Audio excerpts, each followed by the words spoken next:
Hello students, पहले तो इस वीडियो का इंट्रोडक्शन आपको दें। आप जानते हो सेकेंड ईयर की जो फिजिक्स है वो दो भाग में बटी हुई है, पार्ट 1 पार्ट 2।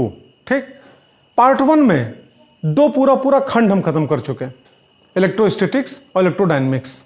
बैलेंस बना रहे दोनों पार्ट में, इसीलिए आपका पार्ट सेकंड हम शुरू करने जा रहे हैं। और पार्ट सेकंड में जो पहला पार्ट है या पहला खंड है आपका यहाँ पे, उसका नाम है प्रकाश का परावर्तन, गोलीय दर्पण तथा प्रकाश का अपवर्तन।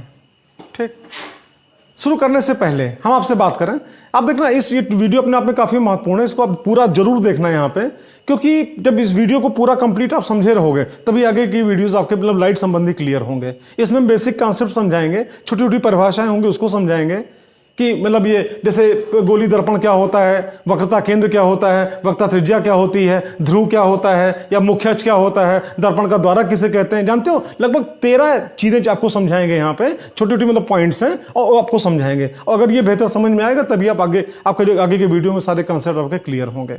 आप यूं कह सकते हो कि इसमें लाइट संबंधी जो बेसिक कॉन्सेप्ट है हम वो क्लियर करने जा रहे हैं, और जब बेसिक कॉन्सेप्ट क्लियर रहेगा तभी आगे के पोर्शन आपके क्लियर होंगे जो मेन है। ठीक, सबसे पहले हम बात करते हैं लाइट पे। प्रकाश, प्रकाश क्या है आपको समझाएं। प्रकाश एक प्रकार की विद्युत चुंबकीय तरंग है। पहले तो आपको हम जानकारी दें, तरंगें मुख्यतः दो प्रकार की होती हैं। एक वे तरंगें जिनके संचरण के लिए माध्यम की आवश्यकता होती है, ठीक, उनको हम क्या बोलते हैं, यांत्रिक तरंगें, या हम क्या बोलते हैं, मैकेनिकल वेव। ठीक है, और दूसरी वे तरंगें होती हैं जिनके चलने के लिए माध्यम की कोई आवश्यकता नहीं होती है, उनको हम क्या बोलते हैं, विद्युत चुंबकीय तरंगें, इलेक्ट्रोमैग्नेटिक वेव। तो पहली बात तो आप ये समझ लो, प्रकाश के चलने के लिए माध्यम की कोई आवश्यकता नहीं होती है, इसलिए प्रकाश एक प्रकार की क्या विद्युत चुंबकीय तरंग है। तो विद्युत चुंबकीय तरंग तो कई प्रकार की होती है, हम लोग मोबाइल इस्तेमाल करते हैं उससे भी विद्युत चुंबकीय तरंगें आती जाती हैं। टीवी के सामने बैठ के सैकड़ों चैनल आप रिमोट से प्रोग्राम आप देखते हो, उसमें भी विद्युत चुंबकीय तरंगें आती जाती हैं। उन तरंगों के चलने के लिए माध्यम की कोई आवश्यकता नहीं होती है। ठीक, तो आखिर उन तरंगों से प्रकाश तरंगें किस प्रकार भिन्न है, तो आपको समझाएं यहाँ पे। प्रकाश एक प्रकार की विद्युत चुंबकीय तरंगें हैं जो हमारे नेत्र के रेटिना पर दृश्य संवेदना उत्पन्न करती हैं, जिससे कि वस्तुएं हमें दिखाई पड़ती हैं। आपको समझाएं, जो दूरदर्शन की तरंगें हैं, दूरसंचार की तरंगें, मोबाइल की तरंगें हैं, इनसे वस्तुएं नहीं दिखाई पड़ती हैं, लेकिन है विद्युत चुंबकीय तरंगें हैं। क्यों? क्योंकि उनके चलने के लिए माध्यम की आवश्यकता नहीं होती है, और प्रकाश के चलने के लिए भी माध्यम की आवश्यकता नहीं होती है, इसलिए प्रकाश का विद्युत चुंबकीय तरंग है। लेकिन खासियत क्या है कि जो प्रकाश तरंगें हैं हमारे नेत्र के रेटिना पर या नेत्र पर दृश्य संवेदना उत्पन्न करती हैं, जिससे मस्तिष्क में हमारे क्या संकेत जाता है और सामने कौन सी वस्तुएं हम जान जाते हैं, हमको दिखाई पड़ती हैं। तो अगर आपसे कोई पूछता है प्रकाश क्या है, तो आपको जानकारी दे पहले। देखो, कई प्रकार की ऊर्जाएं होती हैं, गतिज ऊर्जा, स्थितिज ऊर्जा, चुंबकीय ऊर्जा, वैद्युत ऊर्जा, नाभिकीय ऊर्जा, शारीरिक ऊर्जा, कई प्रकार की ऊर्जाएं होती हैं। तो उसी प्रकार से प्रकाश की ऊर्जा, प्रकाश भी एक प्रकार की क्या ऊर्जा है जो तरंगों के रूप में संचरित होती है। क्योंकि तरंगों के संचरण के लिए माध्यम की आवश्यकता नहीं होती है, इसलिए आप इसको क्या बोलते हो, विद्युत चुंबकीय तरंगें कहते हो। ठीक है, तो आपको समझाएं यहां पे कि अगर आपसे कोई पूछता है प्रकाश क्या है, तो आप यूं कहोगे प्रकाश एक प्रकार की ऊर्जा है। अन्य ऊर्जाओं की भांति इसकी भी माप संभव है, इसके संचरण के लिए माध्यम की आवश्यकता नहीं होती है, इसलिए एक प्रकार की क्या विद्युत चुंबकीय तरंगें हैं। और ये तरंगें हमारे नेत्रों पर दृश्य संवेदना उत्पन्न करती हैं, जिससे कि हमें वस्तुएं दिखाई देती हैं। फिर आप आगे चलो, हर तरंग का तरंगदैर्घ्य होता है या तरंगदैर्घ्य की एक रेंज होती है। तो प्रकाश का जो तरंगदैर्घ्य परास है, आप कह लो परास का मतलब क्या, लगभग कितने से शुरू कितने पे खत्म, ये लगभग यहाँ पे 3800 एंगस्ट्रॉम से लगभग 7800 एंगस्ट्रॉम के मध्य। ठीक, यानी कि आप यूं कह सकते हो कि मतलब 3800 एंगस्ट्रॉम से शुरू होकर 7800 एंगस्ट्रॉम तक की जो तरंगें होती हैं, ये हमारे नेत्रों पर दृश्य संवेदना उत्पन्न करती हैं। और 3800 से नीचे की जो तरंगें होती हैं, विद्युत चुंबकीय तरंगें जरूर हैं, लेकिन हमारे नेत्रों पर दृश्य संवेदना उत्पन्न नहीं करती हैं। इसलिए इससे जो कम की तरंगें होंगी यहाँ पे तरंगदैर्घ्य की, या इससे जो अधिक तरंगदैर्घ्य की तरंगें होंगी, ये देखने दिखाने में सहायक नहीं होती हैं। तो वे तरंगें जो देखने दिखाने में सहायक हों, जिससे हम वस्तुओं को देख पाते हैं, उनको हम क्या बोलते हैं, प्रकाश तरंगें बोलते हैं। और उनका तरंगदैर्घ्य परास क्या होता है, 3800 एंगस्ट्रॉम से लगभग 7800 एंगस्ट्रॉम के बीच में। आपको समझाएं, जानकारी होगी आपको, आपने सुना होगा प्रकाश तरंगें अगर प्रिंट पे डालो 7 रंगों में क्या विभक्त हो जाती हैं, that is the mixture of 7 colour, बैगनी, नीला, आसमानी, हरा, पीला, नारंगी, लाल। तो जिसमें जानते हो 3800 के आसपास जो आपका तरंगदैर्घ्य की तरंगें होती हैं, ये बैगनी रंग की होती हैं, और 7800 के आसपास की जो तरंगें होती हैं तरंगदैर्घ्य की, ये आपका लाल रंग के आसपास होती हैं, और बाकी इनके बीच में। ठीक है, बैगनी, नीला, आसमानी, हरा, पीला, नारंगी, और यहां पे आके लाल पे खत्म, 7 रंगों का मिश्रण। हम ये भी आपको पढ़ाएंगे आगे के चैप्टर्स में कि प्रिज्म पे डालने पर प्रकाश 7 रंगों में क्यों विभक्त हो जाता है, किस रंग का प्रकाश कितने कोण पे विचलित होगा, पूरा पूरा टॉपिक आप देखोगे, पूरा पूरा लाइट आप देखोगे। पहले आप बेसिक कॉन्सेप्ट क्लियर करो, ठीक है। तो प्रकाश आपने देखा, जो हमने कहा ना कि हम 13 हेडिंग आपको यहाँ पे क्लियर करेंगे। पहली हेडिंग आपकी क्लियर हुई, प्रकाश होता क्या चीज है, ठीक। अब हम दूसरी हेडिंग लेते हैं, प्रकाश का परावर्तन।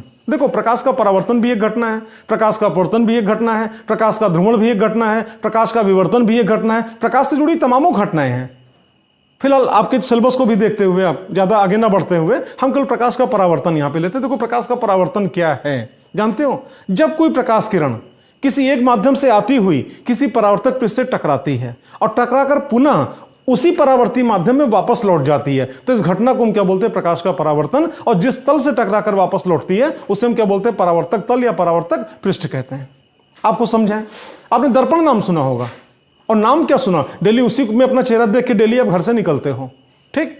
दर्पण में क्या? एक कांच की प्लेट, 2 तल, एक तरफ वहां पे क्या चांदी के, वहां पे क्या लेप लगा दिया गया, जिसको हम क्या बोलते हैं? कलई करना, चांदी की कलई कर दी गई, क्योंकि वो काफी कमजोर होती है, तो उसको मजबूती प्रदान करने के लिए ऊपर से पेंट मार दिया गया, ठीक है। तो दर्पण में आप देखते हो एक तरफ वहां पे क्या पेंट लगा होता है, और जो पेंट वाले पोर्शन को उधर पीछे कर दो, अदर पोर्शन आपके सामने होगा, आप सामने रखते हो, आपका चेहरा दिखाई पड़ता है, ठीक है। तो ऐसी कंडीशन में आप देखना, ये मान लो यहां पे ये कोई दर्पण रखा हुआ है, ठीक। आप पूछोगे लाइन खींचा हुआ दर्पण कैसे हो गया? तो आपको बताएं, दर्पण जैसे मान लो दर्पण इस प्रकार से ऐसे है ये, ठीक है। अगर हम ऐसे रखें, यहाँ पे नीचे पॉलिश है, इधर से चेहरा दिख रहा है, अगर हम ऐसे रखें तो हमको यही तो दिखेगा, पॉलिश नीचे है तो जो दिखेगा वो हमको दिख रहा है, और पॉलिश नीचे है, पॉलिश के नाम पे शेडेड कर दिया गया, ठीक। ये मिरर हो गया मान लो। समतल दर्पण, समतल क्यों? तल इसका क्या बिल्कुल प्लेन है। अच्छा, उसके बाद देखना, यहां से कोई प्रकाश किरण आई, यहां पे टकराई, यहां से वापस चली गई। अब आप आगे देखना, ये जो बिंदु है जहां पे टकराई, इस बिंदु को हम क्या बोलेंगे? आपतन बिंदु, इंसिडेंट पॉइंट। और ये जो किरण आ रही है इसको हम क्या बोलेंगे? आपतित किरण। और ये जो किरण यहां जा रही है इसको हम क्या बोलेंगे? परावर्तित किरण, ठीक है। आप आगे देखना, अगर हम आपसे पूछें, अच्छा बताओ बेटा, इस एंगल को कौन सा एंगल कहते हैं? हो सकता है आप में से कुछ लोग अपने मन में सोच रहे होंगे कि इसको क्या, ये तो आपतन कोण कहते हैं। ये आपसे पूछे ये कौन सा कोण कहते हैं, तो आप क्या बोलोगे? इसको परावर्तन कोण कहते हैं। लेकिन अगर आप ये सोच रहे हो तो आपकी भूल है। आपको समझाएं, ये आपतन कोण नहीं है, ये आपका परावर्तन कोण नहीं है। आप पूछोगे क्यों? आपको समझाएं, आपतन कोण हो चाहे परावर्तन कोण हो, या आगे चल के आप पढ़ाई करोगे अपवर्तन प्रकाश का, तो चाहे अपवर्तन कोण हो, ये आपतन, परावर्तन, अपवर्तन हमेशा अभिलंब से नापा जाता है। और आपको फिर समझाएं, ये जो डॉटेड लाइन यहां पे ऐसे खींची हुई है, ये डॉटेड लाइन दर्पण पे क्या है? परपेंडिकुलर है, अभिलंबवत है, आपतन बिंदु पर है, तो इसको हम क्या बोलेंगे? आपतन बिंदु पर अभिलंब। और ऐसी कंडीशन में जानते हो ये आपतित किरण है, तो आपतित किरण आपतन बिंदु पर अभिलंब से जितना कोण बनाती है, ये इसको हम क्या बोलेंगे? आपतन कोण। आई से लिखते हैं, इंसिडेंट एंगल, ठीक है। और ये क्या? परावर्तित किरण है। तो परावर्तित किरण अभिलंब से जितना कोण बनाती है इसको हम क्या बोलते हैं? परावर्तन कोण, ठीक। तो आपने आपतन कोण और परावर्तन कोण आपने देख लिया, ठीक। अच्छा, उसके बाद चलते हैं फिर यहां पे, फिर आता है परावर्तन के नियम, ठीक है। Law of reflection. आपको बताएं परावर्तन के 2 नियम हैं। पहला नियम देखना, आपको समझाएं, आपतित किरण ये वाली, परावर्तित किरण ये वाली, और आपतन बिंदु पर अभिलंब ये ग्रीन कलर का डॉटेड लाइन, ये तीनों एक ही तल में होता है। एक ही तल का मतलब क्या? आप देख रहे हो हमारा व्हाइट बोर्ड है, तो ये भी आपका व्हाइट बोर्ड में समाया हुआ है, ये भी व्हाइट बोर्ड में समाया हुआ है, और ये भी व्हाइट बोर्ड में समाया हुआ है। इन तीनों में से कोई भी व्हाइट बोर्ड से बाहर नहीं निकल सकता, या व्हाइट बोर्ड के अंदर उधर नहीं घुस सकता, ठीक है। तो अब इतना मान के चलना कि आपतित किरण, परावर्तित किरण और आपतन बिंदु पर अभिलंब तीनों एक ही तल में होते हैं। यह परावर्तन का पहला नियम है। और परावर्तन का दूसरा नियम क्या आपको बताएं? आपतन कोण मतलब आई बराबर परावर्तन कोण, ठीक। ये दूसरा नियम है। इस प्रकार से परावर्तन के 2 नियम हो गए। दोनों नियम आपने देख लिया। फिर हम आगे चलते हैं। अब आती बात इमेज, प्रतिबिंब। आपको समझाएं, यहां लाइट में आपको 2 शब्द मिलेगा, एक बिंब और दूसरा प्रतिबिंब। देखो, बिंब मीन्स क्या? ऑब्जेक्ट, वस्तु, ठीक है। और इसकी जो इमेज फॉर्म होती है उसको हम हिंदी में क्या बोलते हैं? प्रतिबिंब। जानते हो, आपतित किरणें, ध्यान से सुनना, आपतित किरणें जिस बिंदु पर मिलती हैं या मिलती हुई प्रतीत होती हैं, हम उसको क्या बोलते हैं? बिंब। बिंब मीन्स वस्तु, ठीक। क्योंकि आप यहां पे क्या परावर्तन पढ़ रहे हो, तुम यहां अपवर्तन का नाम नहीं लेंगे, परावर्तन का ही नाम लेंगे। आप ध्यान से सुनना। और परावर्तित किरणें जिस बिंदु पर मिलती हैं या मिलती हुई प्रतीत होती हैं उसे हम क्या बोलते हैं? प्रतिबिंब। ध्यान देना, अपनी बात फिर से हम दोहराएं। आपतित किरणें जिस बिंदु पर मिलती हैं या मिलती हुई प्रतीत होती हैं उसे हम क्या बोलते हैं? बिंब। बिंब मतलब वस्तु। और परावर्तित किरणें जिस बिंदु पर मिलती हैं या मिलती हुई प्रतीत होती है उसे हम क्या बोलते हैं? प्रतिबिंब। मतलब क्या? इमेज। आपको समझाएं? अगर मिल रही हैं, हम बिंब की बात कर रहे हैं, अगर मिल रही हैं तो क्या? वास्तविक बिंब है, मतलब वास्तविक वस्तु है। और अगर मिलती हुई प्रतीत हो रही है, कौन? आपतित किरणें, तो ऐसी दशा में आपके अगर प्रतीत हो रही है, मिल नहीं रही है, मिलती हुई प्रतीत हो रही हैं, तो फिर आपका वहां पे क्या कहलाएगा? आभासी वस्तु। ध्यान रखना। अच्छा, उसी प्रकार से परावर्तन की बात करें, अगर परावर्तित किरणें वास्तव में मिल रही हैं, ठीक है, तो वहां पे जो मिल रही हैं, तो वहां पे जो प्रतिबिंब बनेगा उसको हम क्या बोलेंगे? वास्तविक प्रतिबिंब।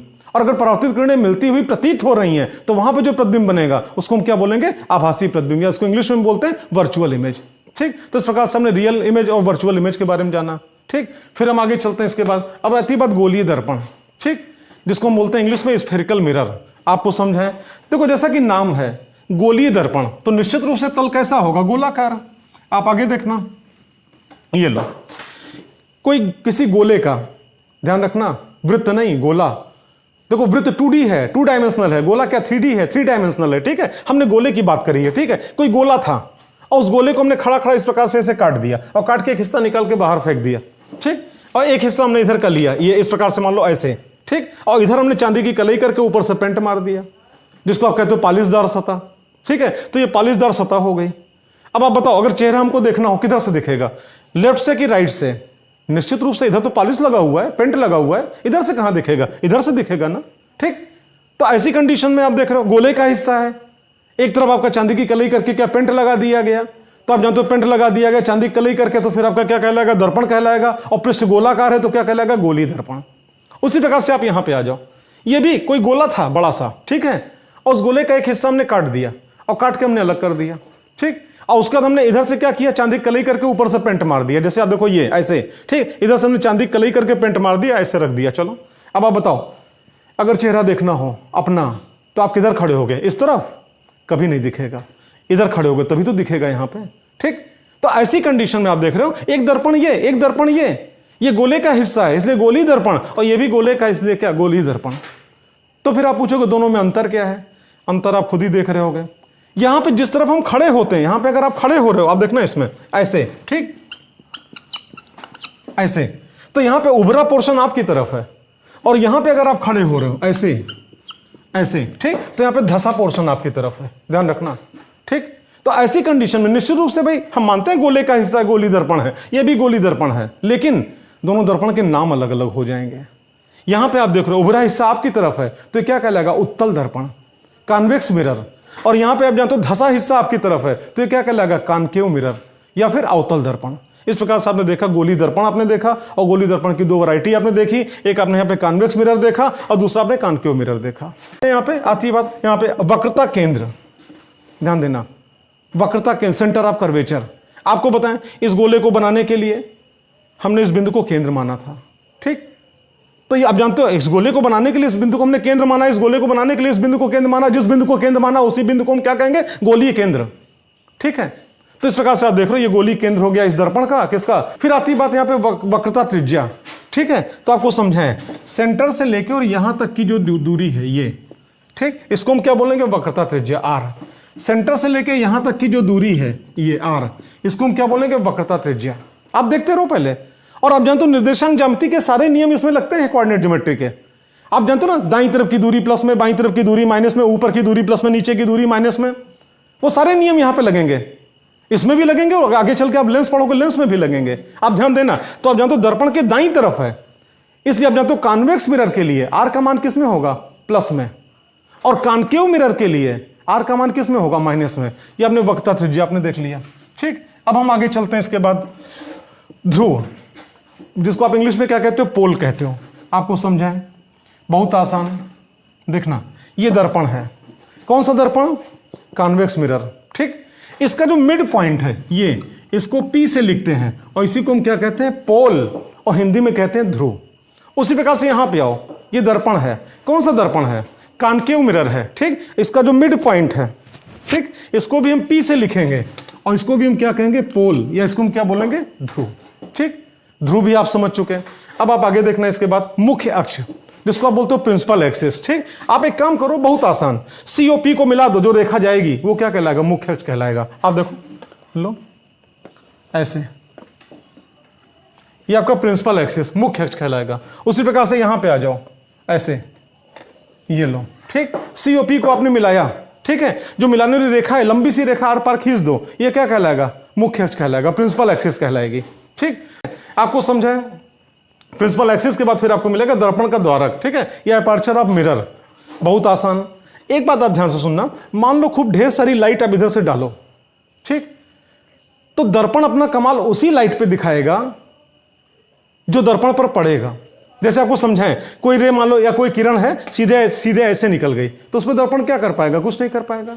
लेकिन कोई किरण अगर आपकी यहां पे ऐसे पड़ी, आके दर्पण पे पड़ी, तो दर्पण अपना जो नियम का पालन कराएगा, जिधर परावर्तित करना होगा उधर परावर्तित करेगा, ठीक है। तो आपको समझाएं यहाँ पे, देखो दर्पण का द्वारक या अपर्चर ऑफ मिरर का तात्पर्य क्या होता है, आप सुनना बेटा इसमें, आप सुनो।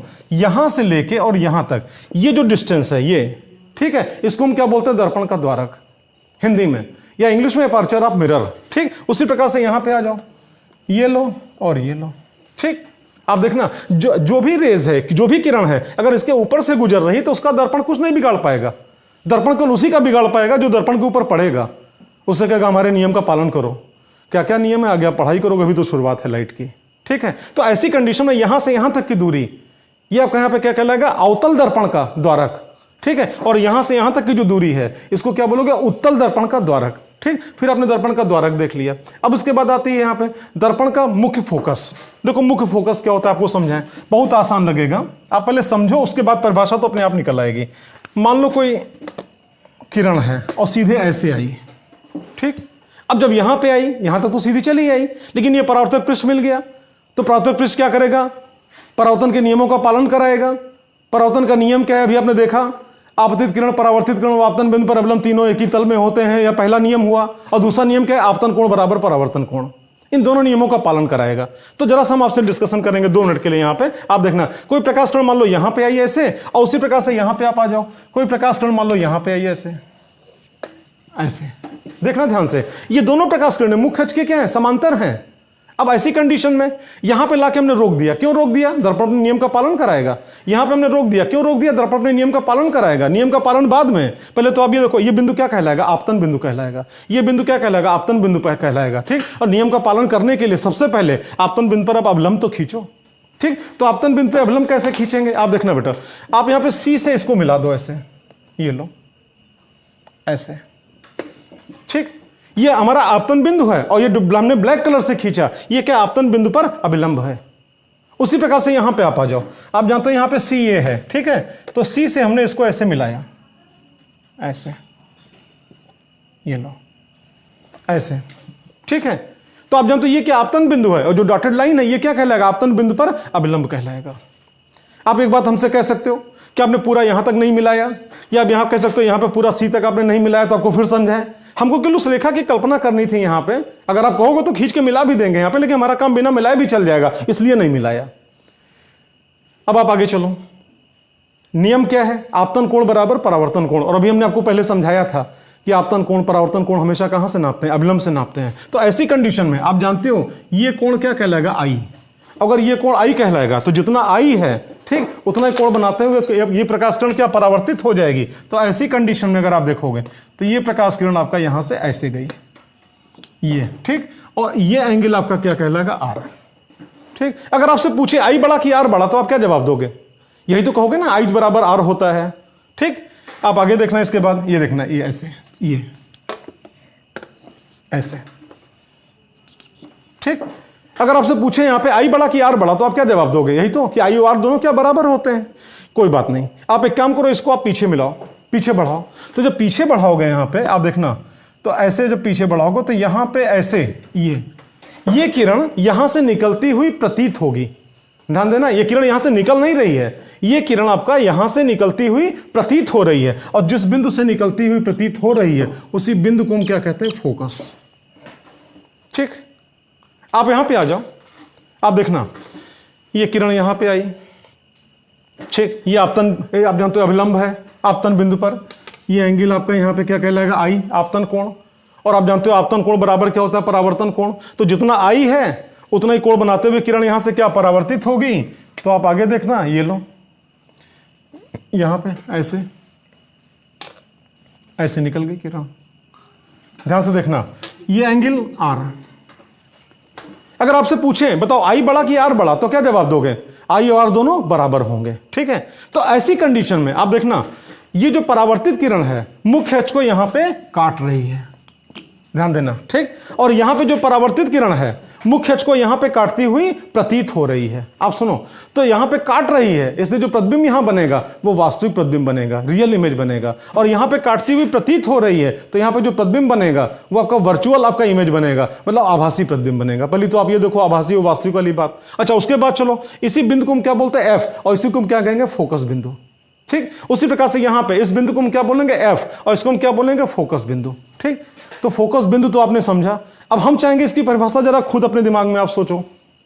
चलो हम ही बोल देते हैं। आप देखना, मुख्य अक्ष के समांतर आने वाली प्रकाश किरणें, आप देखो ये भी प्रकाश किरण मुख्य अक्ष के क्या समांतर है, और ये भी प्रकाश किरण मुख्य अक्ष के क्या समांतर है। तो मुख्य अक्ष के समांतर आने वाली प्रकाश किरणें, ठीक है, दर्पण से परावर्तित होकर मुख्य अक्ष के जिस बिंदु पर केंद्रित होती हैं, हाथ का इशारा देखना, यहां केंद्रित हो रही हैं अथवा केंद्रित होती हुई प्रतीत होती हैं, उस बिंदु को उस दर्पण का मुख्य फोकस कहते हैं। ये मुख्य फोकस की परिभाषा हो गई। और एक जानकारी आपको दें, जो ये कौन सा दर्पण है? कॉन्वेक्स मिरर है, उत्तल दर्पण है, और इसका जो आपका मुख्य फोकस है वो किस तरफ है? दाईं तरफ है। ये अवतल दर्पण है, ठीक है, कॉन्केव मिरर है, और इसका मुख्य फोकस किस तरफ है? बाईं तरफ है, ठीक। तो ये आपने देखा मुख्य फोकस के बारे में। अब आती बात मुख्य फोकस दूरी। इसके बाद आप आगे देखना, तो यहां से लेकर और यहां तक की जो डिस्टेंस है ये, ठीक, उसी प्रकार से यहां पे आ जाओ। अब यहां से लेके और यहां तक की जो डिस्टेंस है ये, ठीक है, इसको हम क्या बोलेंगे? फोकस दूरी या मुख्य फोकस दूरी। ध्यान देना, फोकस बिंदु को कैपिटल एफ से लिखेंगे और फोकस दूरी को स्मॉल एफ से लिखेंगे। ये बातें बार बार नहीं बताई जाएंगी, हमेशा के लिए आप याद रखना, ठीक है।